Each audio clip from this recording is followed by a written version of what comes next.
Morning Roast is live on YouTube right now. Take it away, Bonte. All right, Steph, keep the beat up, Spadoni. Keep the beat up. Come on. Keep the beat up. You're a Wall Street hustler? Keep the beat up a little bit. This is Filmo. So I got to do this. Let that beat ride, drop it, fade it just a little bit. Because one of the most iconic plays in this rivalry happened up in Seattle. Our boy P. Willie. This is going to get you fired up, Shasky. Over center, gonna throw, has time, goes for the end zone, ball deflected, Niners pick it up off the deflection.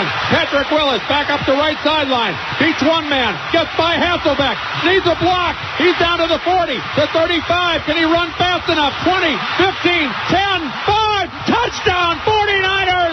Oh, what a bonanza! 85 yards, deflected, interception, touchdown for Patrick Willis. Great Starkey on the call. One of the most iconic plays in that rivalry. Patrick Willis is coming out party up in Seattle. The breakaway speed, the juke move. This is what's happening right now. This is what's happening right now with Niners and Hawks. Who's going to make their signature play tomorrow? Who's going to be the next 49er or Seahawk to make their signature play? Drake Greenlaw's had a couple of them against Seattle.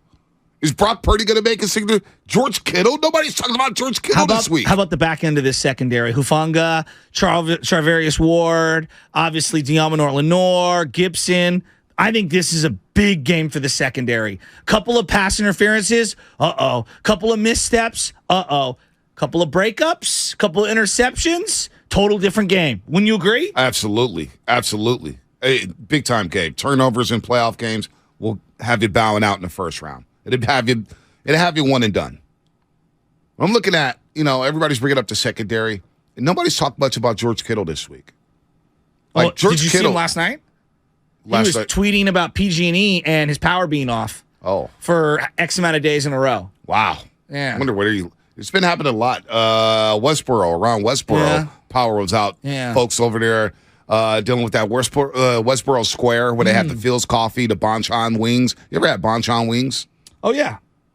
They hit hard. Yeah, they're but very anyway, good. The people who live over there, residents who live over there, lost a little bit of power all week long, too. So George Kittle losing his power. Hopefully he gets some power restored. But the power against the Seahawks the last two times out for George Kittle, he's been dynamic. Yeah. Just dynamic. 13 catches, over 274 yards, 4 touchdowns. He's been a problem. And now you add in Deebo Samuel to the lineup.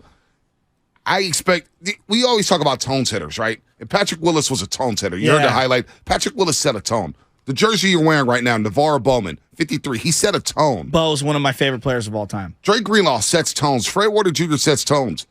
But we talk about George Kittle, especially in 2019, when he gets the ball early and often – and he's breaking tackles, and he's getting first downs, and he's getting this little first down. Yeah, and I love that. It's a tone setter. Yeah. It's a physicality. It's a mentality. When he spikes those touchdowns, there's something about that. It's got a Brent Jones feel to it for me. No doubt. The guy that I'm going to keep going back to, my X factor on offense, it's without a question, it's Deebo Samuel. You won a game up on Thursday night where it was way closer than we wanted. The offense felt a little, in comparison to the other weeks, a little stagnant. Obviously, the familiarity of the opponent factors into that. They just missed that dynamic playmaker on the edges, on the screen game, on the jet sweep game, down the field, in the middle of the field. They need somebody to free up Ayuk, free up Kittle, and I think having Deebo on the field, as well as Christian McCaffrey, I think we're going to see the full arsenal on display. Let me ask you this.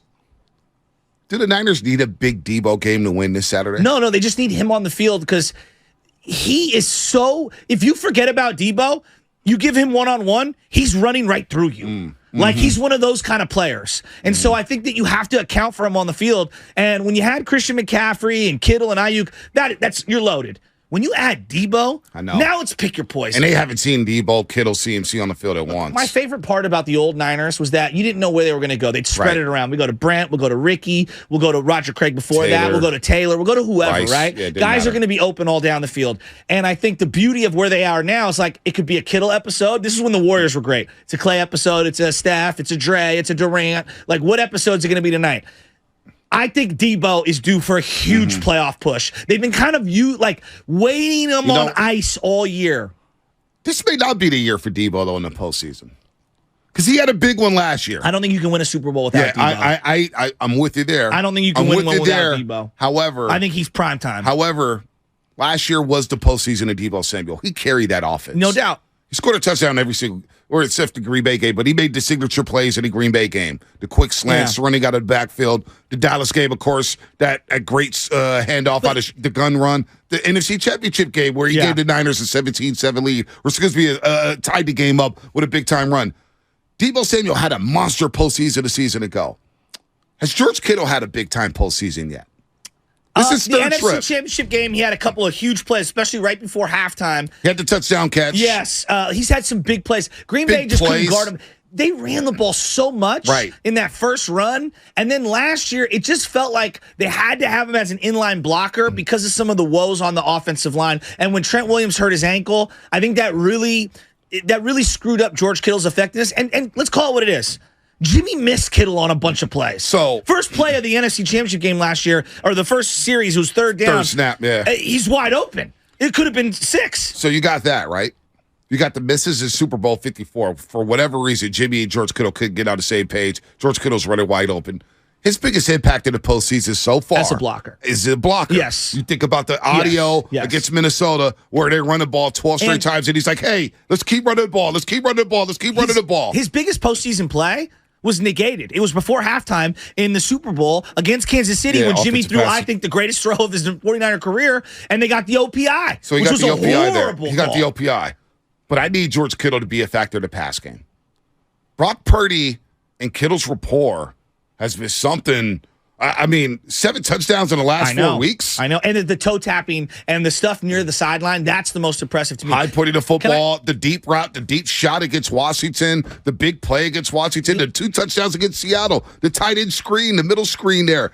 I think this postseason, I think Ayuk, a lot of people are going to say, well, Ayuk, he has to have a big postseason. He's ascending. But I've yet to see it from George Kittle in the receiving game. I want to see George Kittle have that impact. 100-yard games, 150-yard games, break tackles after catching the pass, as we talk about here. So that's what I'm looking at. That's my X factor. No, I love that. I think that the biggest under-the-radar thing for this game and just their whole postseason, the field goal game and the punt return game. You know, like Ray McCloud has been pretty good this year. He's been pretty good. Me, personally, I have PTSD from all punt returners in 49er playoff history. I just do. And last year, they were the much maligned special teams. They were so bad, and they came through with the huge time play to Jordan Willis to block that punt. It was just all time. But if we're being honest here, I really like him. Robbie Gould scares me, especially in conditions like this. It scares me. Punt returns in these conditions scare me. Ray's had a good year. Things can flip quickly, like Jose Cruz Jr. dropping a ball down the right field line when you're a Gold Glover. Things can change quickly in these postseason games, and every return, every field goal attempt is magnified. I just worry about special teams because things happen in these games. Well, Robbie Gould did miss a kick week 13 against Seattle. And Seattle thought they had a punch or shot after that. Right. He could have He could have iced the game. Against the Raiders. He could have iced the game. Conditions. It would have been 24-6. Seattle has no shot. Instead, they go down the field. It's 21-13. It's like, if they get another stop, they may have a shot. You bring up the Raiders game. To win it in regulation, now you got to go to overtime. Now in overtime, you have to get a stop. You get a turnover, and you win the game there with a chip shot field goal. Let's just hope it doesn't come down to a Robbie Gould field goal kick. I don't want it to come down to kicks. Don't. Because that would be, I don't even want to put it out there. I don't want to manifest this or anything like that. But say Robbie Gould. He goes out there and he misses a kick and costs you a ball game. It would be the last kick he ever makes as a 49er. I guarantee you that. Maybe in the NFL. Maybe in the NFL. Maybe. I mean, Mike Kofer, to this day, is remembered for most Niner fans by missing field goals in the playoffs. We call him Mike Choker. This segment is presented by John By's Bay Area Houses. Thinking of selling your house but don't want to deal with repairs, cleaning, realtors, photos, and showings? With John By's BayAreaHouses.com, you don't have to do any repairs or pay any commissions. Visit John By's BayAreaHouses.com. That is John By's BayAreaHouses.com. Let's go to Les up in Sacramento. 888-957-9570. What is your X factor for tomorrow? What is your X factor? Les, what's going on? Les. Hello. What's up, Les? Okay, there we go. Hey, what's happening? Hey, so check it out, fellas. You know, growing up a Niners fan, I'm 46 years old. You know, I got some butterflies in my stomach every year when, you know, we go to the playoffs. But the thing that's encouraging this year is that the X factor in this game and then the rest of the playoffs on the road to the Super Bowl is McCaffrey, because we finally have what we faced years ago, and that's Marshall Faulk. We have that guy. When it's 3rd and 3, he can get 3rd and 4. When it's 3rd and 5, he can get 6 yards out of it. Y'all remember when Lee Woodall would make those tackles, and it's like, oh, he got that yard.